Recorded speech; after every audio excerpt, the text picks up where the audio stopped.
Sebelumnya saya senang lihat Ustadz sehat dan dapat kembali memberikan kajian. Alhamdulillah, saya selalu sehat. Saya selalu sehat, saya selalu semangat, tidak ada urusannya sama sekali. Saya sangat menyesali kejadian lalu, karena kejadian tersebut kebetulan di kampung halaman saya. Saya juga kaget, ternyata ada sepupu saya yang ikut dalam menghentikan kajian Ustadz. Saya sudah coba menegur dan mengingatkan bahwasanya beliau salah. Dan saya pun berkata bahwa saya santri Ustadz Khalid, dan selama saya mengikuti kajian tidak pernah ada kata mengkafirkan, apalagi memecah belah umat. Tapi dia tetap dengan pendirian golongannya, sampai saya menyampaikan kejadian kemarin itu ada dalam Quran, surah Al-Baqarah ayat 170.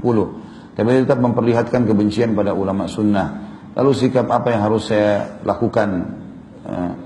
Apalagi saya harus benci dia karena Allah Azza wa Jalla. Pertama sekali teman-teman sekalian, saya pribadi, tidak usah antum, saya pribadi tidak merasa ada masalah di situ. Saya pribadi menganggap itu adalah saudara muslim kita yang mungkin dalam kondisi belum mengetahui apa yang membuat orang banyak melakukan perbuatan salah karena belum tahu. Gitu. Andai saja mereka ini bisa mendengarkan ceramah utuh misalnya, atau hadir sekali saja pengajian kita, maka tidak ada masalah sebenarnya. Cuma ini kebanyakan mereka terbawa arus emosional, dan begitulah syaitan bermain ya, menggoda manusia sehingga akhirnya memusuhi saudaranya muslim tanpa sebab ya. Makanya saya menanggapinya dengan hal yang biasa sekali. Saya menganggap pengurus masjid meminta pada saat itu untuk menghentikan pengajian, saya mengatakan saya nggak ada masalah. Di masjid yang hadir ribuan orang, di depan masjid yang demo 50 orang. Kalau saya mau gunakan masa yang ada, berhentiin maka selesai urusannya. Tapi apa itu keputusan bijak? Apakah kita harus balas kebodohan dengan kebodohan, kesalahan dengan kesalahan, kelalaian dengan kelalaian? Tentu tidak.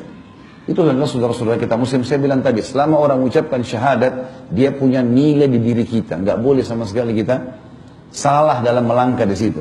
Mengalah adalah hal yang positif, nggak ada masalah. Semoga saja satu waktu Allah berikan mereka hidayah. Jadi tidak ada sesuatu yang harus dibesar-besarkan di sini, kalau saya melihatnya. Tapi masalah adanya beberapa orang ikhwah yang akan memberikan masukan itu positif saja. Kita berikan masukan, karena memberhentikan pengajian di masjid sebuah hal yang perlu ditanda tanyai masalah adab.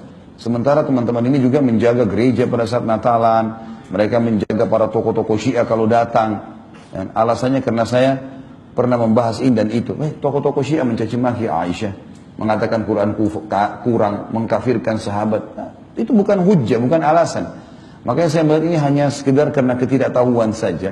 Dan semoga Allah SWT berikan hidayah. Ya. Dan insya Allah tidak akan pernah diangkat derajat seorang hamba tanpa ada ujian. Kalau kita mau naik kelas harus diuji dulu. Lulus nggak gitu? Kalau orang dengan emosional, dengan amarah, maka tidak lulus gitu. Gitu kan? Masih syukur cuma begitu saja. Di zaman Nabi SAW orang kafir yang melempari Nabi SAW dengan kotoran. Beliau sabar. Saudara kita muslim, hanya karena tidak paham, menyebutkan yel-yel, mengatakan saya ingin merusak stabilitas NKRI, ini luar biasa nih.